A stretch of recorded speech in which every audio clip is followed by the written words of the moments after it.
अस्सलाम वालेकुम दोस्तों, क्या आप जानते हैं कि जापान में एक ऐसा जजीरा है जहां सांपों की भरमार ने जिंदगी को मुश्किल बना दिया था। ये सांप सिर्फ जहरीले नहीं थे बल्कि इतने खतरनाक थे कि पूरे जजीरे की आबादी खौफ में मुब्तला थी। इनके काटने से हर साल कई जानें जाया हो रही थी और हुकूमत के पास कोई मुयस्सर हल नहीं था। लेकिन फिर जापान की हुकूमत ने एक ऐसा फैसला किया जिसने न सिर्फ इस जजीरे बल्कि पूरे मुल्क को हिला कर रख दिया। इन्होंने सांपों से निपटने के लिए न्योले यानी मंगूस जजीरे पर छोड़ने का फैसला किया। एक ऐसा जानवर जो अपनी फुर्ती और जहर के खिलाफ मदाफियत की सलाहियत की वजह से सांपों का सबसे बड़ा दुश्मन समझा जाता है। बज़ाहिर ये एक लाजवाब मंसूबा था, लेकिन किसी ने ये नहीं सोचा था कि इस फैसले का नतीजा क्या होगा। ये एक ऐसी सनसनीखेज कहानी है जिसमें कुदरत के साथ छेड़छाड़ के खतरनाक नताज देखने को मिलते हैं। लेकिन आगे बढ़ने से पहले आपको बताते चलें कि इस वीडियो को आखिर तक जरूर देखिएगा, क्योंकि ये वीडियो बहुत ज्यादा दिलचस्प और मालूमाती होने वाली है और इसमें एक सबक भी छुपा है। दोस्तों, ये कहानी वहां से शुरू होती है जब जापान के दही इलाके एक संगीन खतरे का शिकार थे। 1970 की दहाई में जापान के अमामी ओशिमा जजीरे पर रहने वाले लोग एक खौफनाक दुश्मन का सामना कर रहे थे जिसका नाम था हाबू पेट वाइपर। ये सांप न सिर्फ जहरीला था बल्कि अपने इलाके में इंसानों और जानवरों दोनों के लिए मौत का पैगाम लेकर आता था। हाबू वाइपर अपनी जिसामत में दीगर सांपों के मुकाबले में बड़ा और खतरनाक था। इसका जहर निहायत मौलिक था जो जिस्म के खून के खुलियात को तबाह करने की सलाहियत रखता था। इस सांप के काटने से मुतासरा शख्स को शदीद दर्द, सूजन, मतली और बाज़ औक़ात मौत का सामना करना पड़ता था। दही इलाकों में जहां तिब्बी इमदाद तक रसाई महदूद थी, इन इलाकों में ये सांप हकीकी अजाब बन चुके थे। 1980 में तकरीबन 400 अफराद इन सांपों का निशाना बने, जिनमें से कई अपनी जान से हाथ धो बैठे। हुकूमत के लिए ये एक फौरी मसला बन चुका था। दही इलाके की आबादी को न सिर्फ इन सांपों से बचाने की जरूरत थी बल्कि इनकी जिंदगियों को बेहतर बनाने के लिए एक देर पा हल निकालना भी जरूरी था। इब्तिदाई तौर पर सांप के जहर के इलाज के लिए एंटी वेनम तैयार किया गया, लेकिन इसके साथ एक मसला था। एंटी वेनम को महफूज रखने के लिए बिजली और रेफ्रिजरेशन की जरूरत थी, जो दही इलाकों में मौजूद नहीं थी। लिहाजा जब हाबू वाइपर का मसला शदीद हो गया तो जापान ने एक जुर्रतमंदाना फैसला किया। 1989 में हुकूमत ने कुदरत के खिलाफ कुदरत को इस्तेमाल करने का मंसूबा बनाया। इन्होंने फैसला किया कि न्योले, जो कि एक ताकतवर मगर छोटा शिकारी है, इसको जजीरे पर छोड़ा जाए ताकि वह इन जहरीले सांपों का शिकार करे और इलाके को इनके खतरे से आजाद करे। ये मंसूबा जीनियाती साइंस या जदीद दवा पर नहीं बल्कि कुदरती शिकारियों की फितरी सलाहियतों पर मबनी था। न्योले अपनी फुर्ती, ताकतवर जबड़ों और जहर के खिलाफ मदाफती निजाम की वजह से जाने जाते हैं। ये छोटे जानवर न सिर्फ जहरीले सांपों को मारते हैं बल्कि इन्हें खा भी जाते हैं। इस मंसूबे के तहत जापानी हुकूमत ने तकरीबन 30,000 न्योलों को इमामी ओशिमा जजीरे पर छोड़ा ताकि वो हाबू पेट वाइपर को खत्म कर सकें।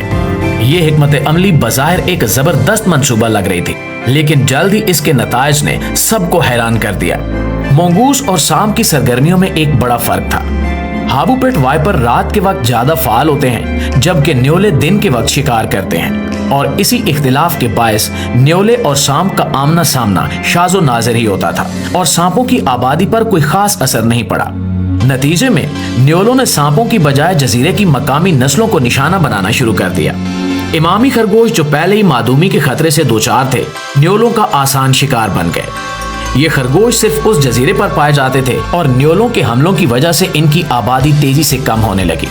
न्योलों का एक और मसला ये था कि ये बेहद तेजी से अफजाइश नस्ल करते हैं। चंद ही सालों में इनकी आबादी हजारों तक पहुंच गई और वो पूरे जजीरे पर फैल गए।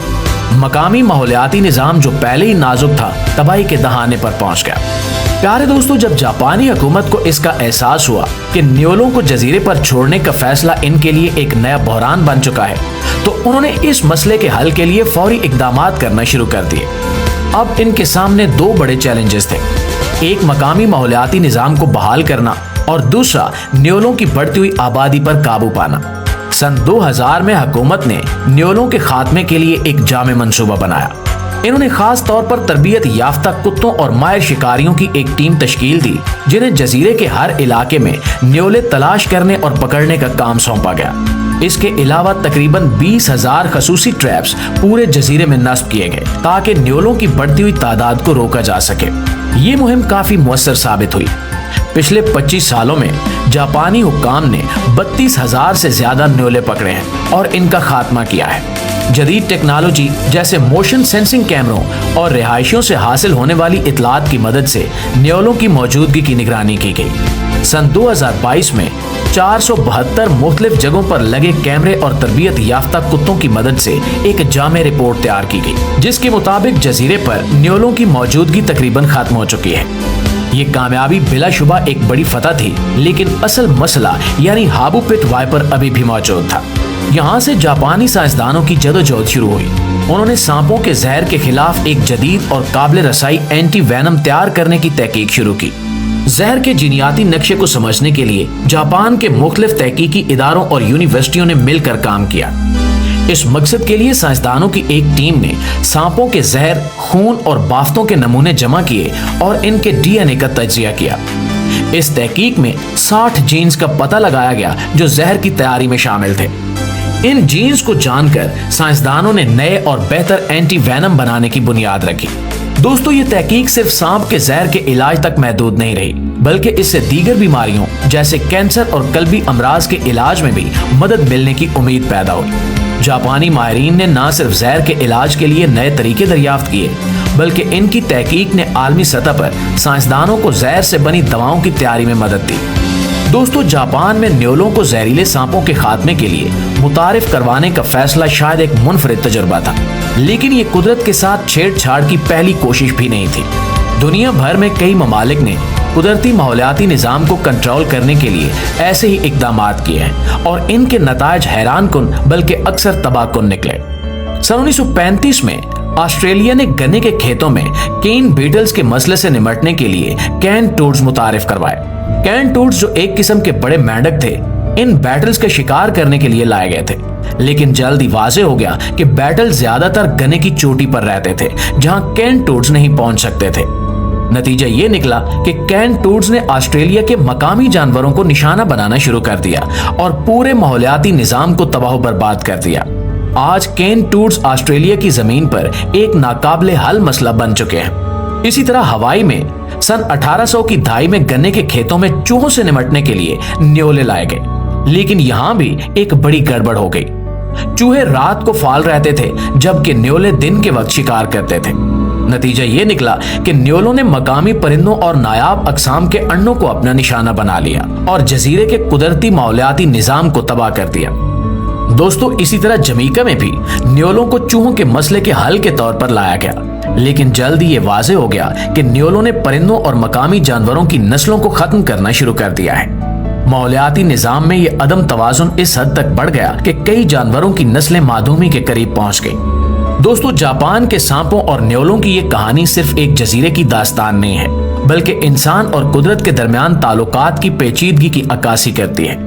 ये हमें बताती है कि कुदरती मसाइल का हल ढूंढना जितना जरूरी है, उतना ही जरूरी है कि इनके मुमकिन असरात को भी पहले से समझा जाए। जापान ने अपनी गलतियों से सीखा और जदीद साइंस की मदद से इन मसाइल पर काबू पाया, लेकिन ये कहानी हमें ये भी याद दिलाती है कि कुदरत के साथ छेड़छाड़ के नतायज हमेशा हमारे हक में नहीं होते। जी तो दोस्तों, ये थी हमारी आज की वीडियो कैसी लगी कमेंट में जरूर बताइएगा। अच्छी लगे तो लाइक और शेयर करके हमारी हौसला अफजाई भी कीजिएगा। इंशाल्लाह आपकी खिदमत में हाजिर होते हैं एक नई वीडियो के साथ। तब तक अपना, आसपास के लोगों का ढेर सारा ख्याल रखिएगा। अल्लाह निगहबान।